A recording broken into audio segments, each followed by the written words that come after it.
Not enough time? You're going to want to listen up to this because this is going to change the game for you. What's up?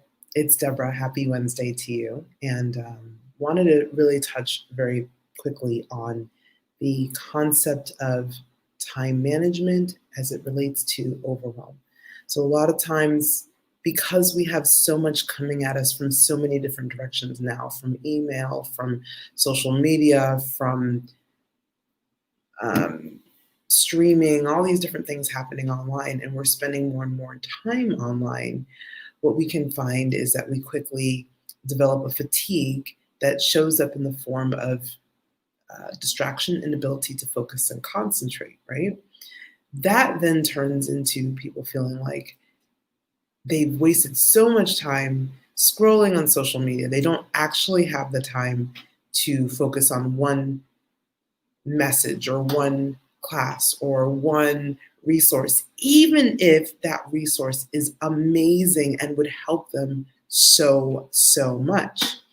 So if you've ever felt this way, I know I feel this way very often, where I'm like, I've been scrolling on stupid stuff, not stupid as in irrelevant, but just not important stuff for so long. And then finally, there's something really good that I actually do want to sit down and watch. And maybe it's a 20-minute video or a half an hour class, but I just feel like I don't have the time anymore because my concentration has been spent on all of these random things, right?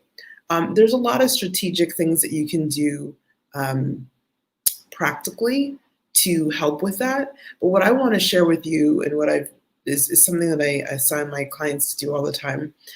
We do things in like 7-day spurts. I don't try to like make it a really big and dramatic thing. But in 7 days, you can observe your patterns really well.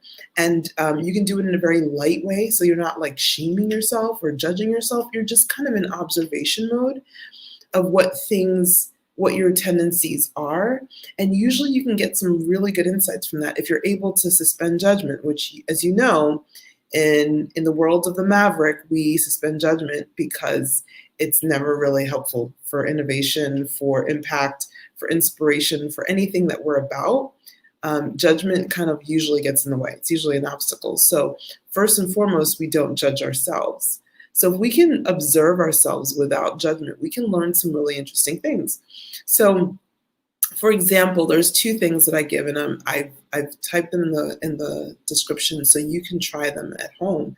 And if you do this, please let me know. If you think you're going to do a comment in the comments, and let me know. And if you do go through with it, please let me know what you observed. I would love to collaborate with you a little bit because it's really and eye-opening when you can see what your patterns are over a week. And then what you can do is just commit to one thing that you really want to do slightly differently.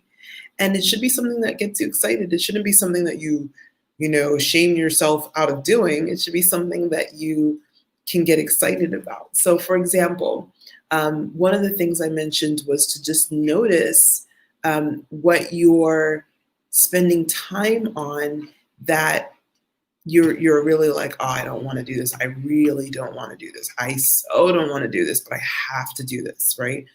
What is something like that? And why is it that you don't want to do it? Like, just get clear. No shame, no judgment. Just, why don't I want to do this thing? Why do I feel so much resistance towards doing it? And why does it feel so painful to do it?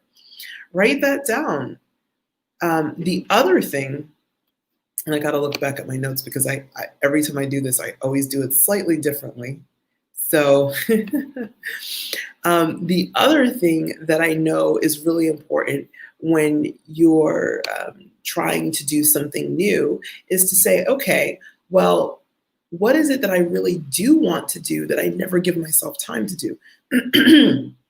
For example, the class that I was telling you about, right? I really wanted to take the class. I really wanted to take it, but I just felt like I didn't have the concentration, the time anymore. I'd spent too much time on social media. So I would write down that class as something that I really wanted to do, but that I didn't make the time to do. That's it. Just write it down. Just observe it and write it down. At the end of the week, you'll have 7 data points.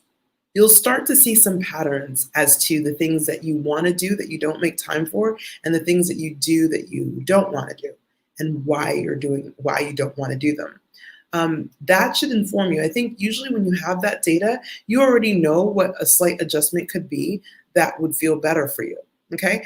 For example, for me, I started to listen to classes when I was washing dishes or ironing clothes, like something where my hands were busy, but my mind was open. So I wasn't really looking at all the slides or everything, but I was listening in. And what that did for me is it gave me a chance to do something that I really enjoyed without feeling like I was stealing time from something more important. All right. So let me know in the comments if this is helpful for you. The idea is to lessen and ultimately completely eliminate overwhelm and instead replace it with joyful, inspired action where you may not be doing many things, but you're doing them at an amazing level because you're so excited about them, and you find the things that really are most important for you, and the things that are not as important kind of naturally drop off without you having to set hard boundaries, which creates another form of restriction for you. So, and if you have any questions about anything I'm sharing about time, overwhelm, boundaries, just drop them in the comments. I'm always happy to answer your questions. All right, much love. Enjoy the rest of your Wednesday. Bye.